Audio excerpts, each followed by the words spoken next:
You know that the whole world has sunk into an economic crisis caused by non-economic factors. But it would be interesting to know when we will stop diving down and hit the bottom, from which we are going to float back to normal life. After watching this video, you will find out how China, the United States, the Eurozone and Russia are dealing with the crisis. What is a black swan, and what profession can prompt the end of the crisis?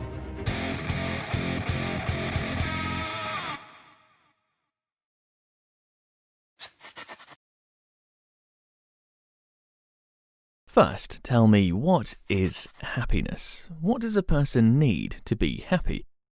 You must have come up with a few options, and it's not easy to choose specific ones. It can be the health of your family, lots of money, career success, respect and honor of society, or finding your significant other. Some appreciate all these things equally, while others prefer only a few. To understand what happiness is, one just needs to ask. This is exactly what analysts do to figure out what is happening with the economy. They just ask. If you now think of saying, "What in heaven's name are you talking about?" don't rush to close this video. There is a thing called Purchasing Management's Index, or PMI. The index was introduced in America around 100 years ago and is now used as an operational indicator that allows you to quickly assess where the economy is headed and what will happen to it. The secret of this method is this. You need to ask not just random people on the street, but purchasing managers. After all, they simply must have their finger on the pulse of production. For example, a car manufacturer looks at new customer orders and determines how many cars the market will need in the next month. They assess the warehouse stocking and decide how many parts should be purchased. The production plan as a whole depends on this. Roughly speaking, if a supplier needs more raw materials, resources and labor, then production is growing and this particular company is doing well. PMI follows this scheme. They ask purchasing managers from 300 or 500 companies a simple question. Compared to the previous month, are things going better, worse, or the same? The most valuable metrics include new orders, the state of warehouses, production volumes, employment and supply of components. Like with the question about happiness, it all depends on how we weigh each component. There is the American Institute of Procurement, which gives all these categories the same priority. And then there is a second reputable organization that believes that new orders are the most important indicator. And you can see the importance of other categories on the screen. Ultimately, PMI shows how purchasing managers value the economy. The good thing about this index is that you, a person sitting on your couch, cannot know how many new orders each company receives. It takes a few months before companies release their reports. Information on GDP also comes with a delay. Meanwhile, PMI shows data just a month later and tells us where all this mess is headed.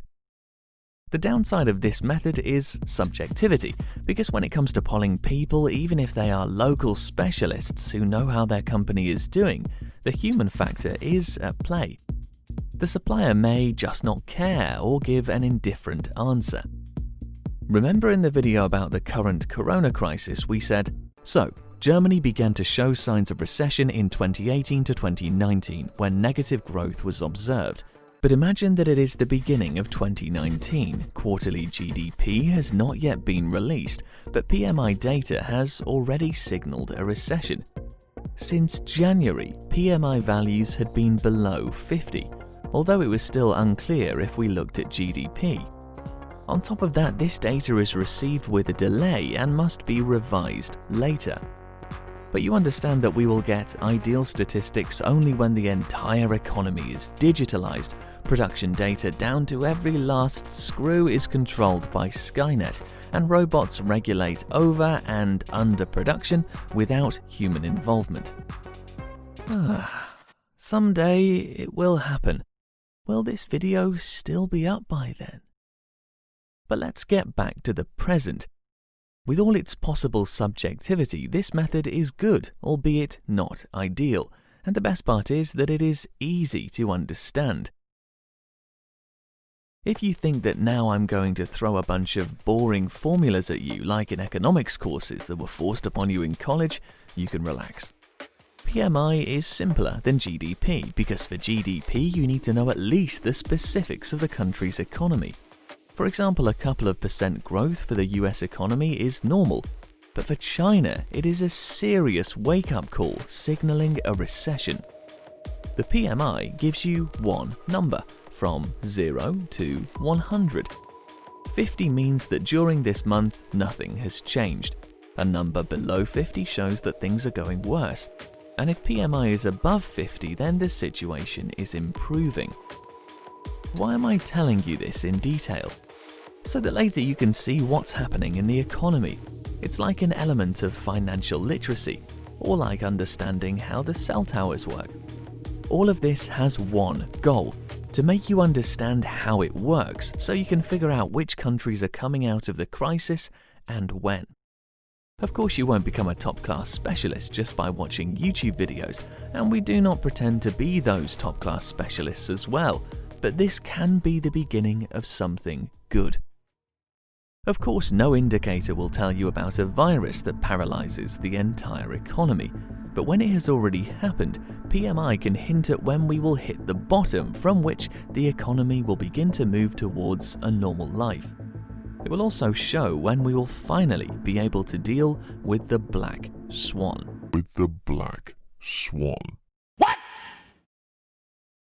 the fuck? Black swan is the term of the American-Lebanese economist Nassim Taleb, who wrote the book of this name.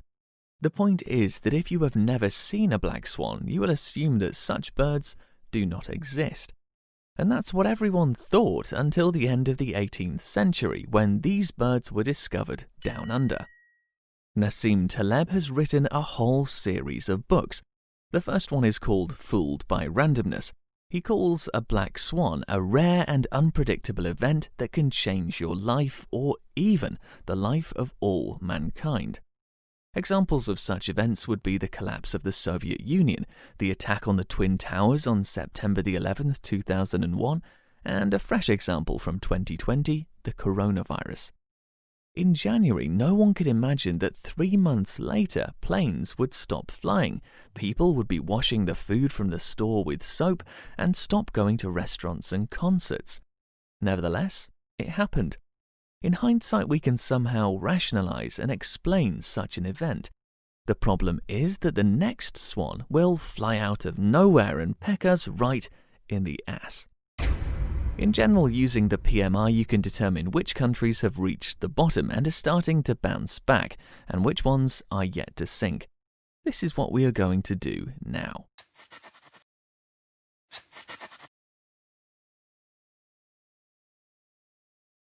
So, on your screen you can see the PMIs of China, the Eurozone, Russia and the USA.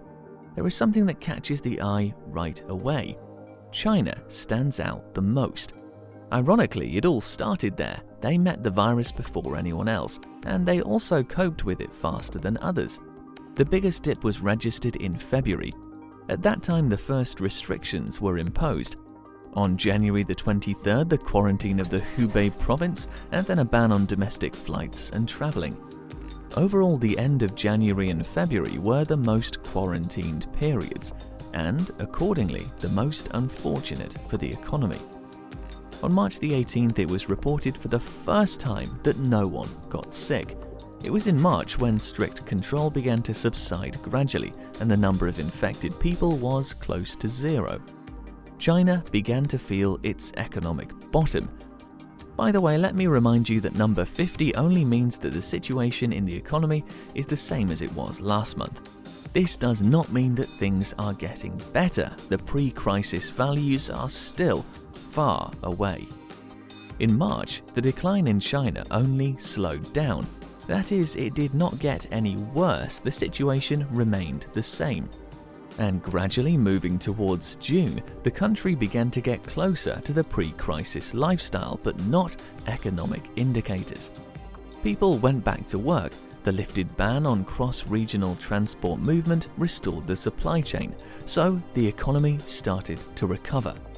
From March onwards, other countries around the world only began to impose restrictions, and then many realized the consequences of globalization. It turned out that the Chinese factories returned to normal life faster than the demand from other countries for their goods. Roughly speaking, China was ready to sell abroad, but buyers were still struggling with the consequences of the coronavirus. China is the largest exporter in the world and sells the most to the United States. When in March-April China was ready to send its products abroad and respin the wheel of the economy, the United States had just begun to impose strict regulations. This resulted in an unprecedented unemployment rate of 15% in April and an industrial downturn, which only began to stabilize in June.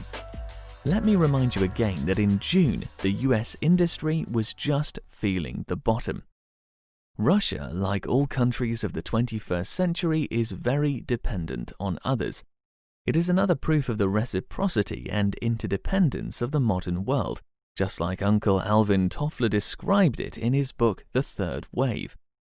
Since the beginning of this year, the export of goods has only been going downhill at a roller coaster speed. Compared to last year, the decline was 20%, 30%, and in May, almost 40%. And I want to again emphasize the interdependence of countries. Out of all exported products, Russia sells oil, gas, and coal the most to other countries.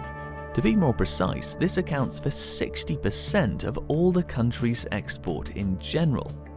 The largest buyer of these goods is the manufacturing giant China, which does not need hydrocarbons that much now because the Chinese have just begun to spin the wheel of the domestic economy and are still suffering from weak demand from abroad, including the USA.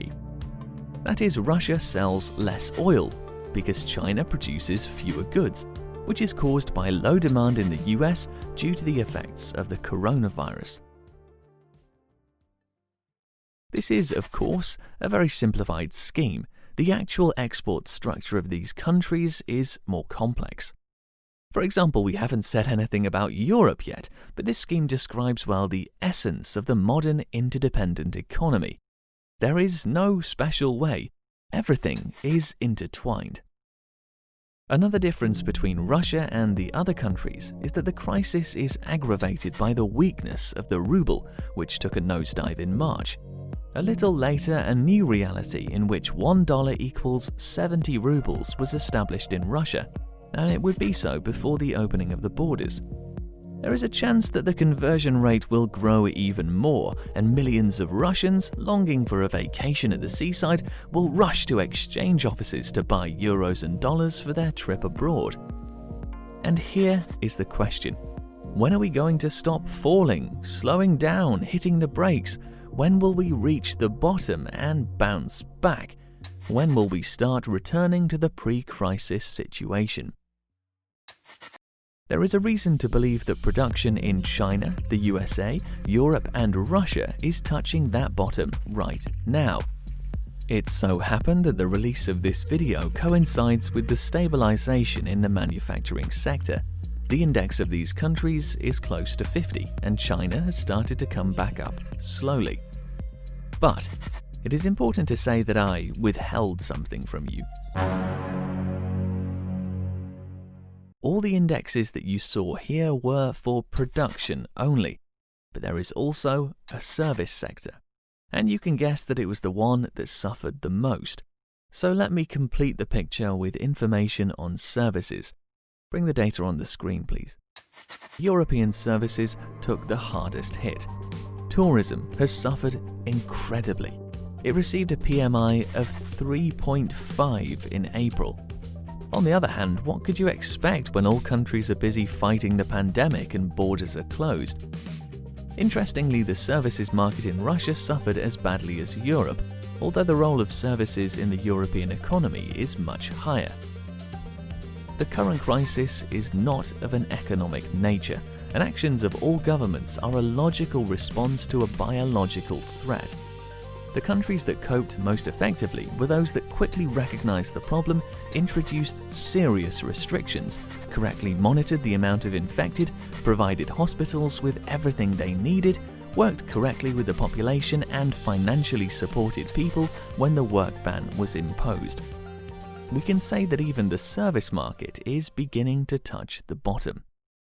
The whole world will emerge from the crisis in the same way as it entered it, unevenly over several months. China is already chilling and waiting for Mexico, Japan and Switzerland, while Russia, the US, Spain and the UK will soon begin to recover.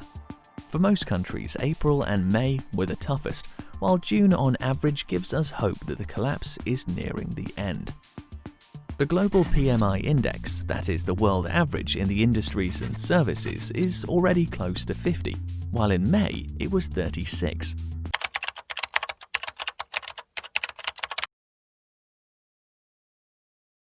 All indications are that the economic crisis is easing its pressure. In other words, that's it, gentlemen. If you've made it through this period, it won't get any worse. But this does not mean that we have returned to the pre-crisis life. It only means that we have stopped flying down. It will take a few more years to fully recover.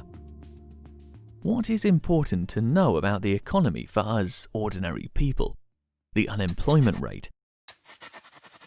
It is difficult to survive in the modern world without income. In the United States, unemployment exceeded all conceivable indicators. Russia was thrown 8 years back.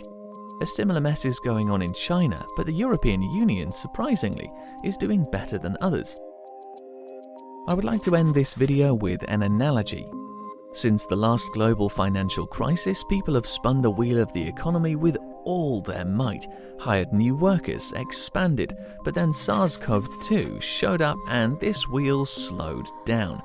Fewer people are required to start spinning it again. And now humanity starts its work anew, increasing business activity to regain lost momentum, and in the future, expansion and people will be needed again. But it will take several years. And this is provided that things follow the current trajectory, but the data was collected during the restrictions and their gradual removal. And when the borders are open, the resorts will be filled with people, business trips will resume, a lot of people will relax. In the basic scenario, the second wave of infection is expected by autumn, and God forbid the second black swan will come. And I hope we won't have to make a similar video again. Like this video, leave your comments. See you in the next one.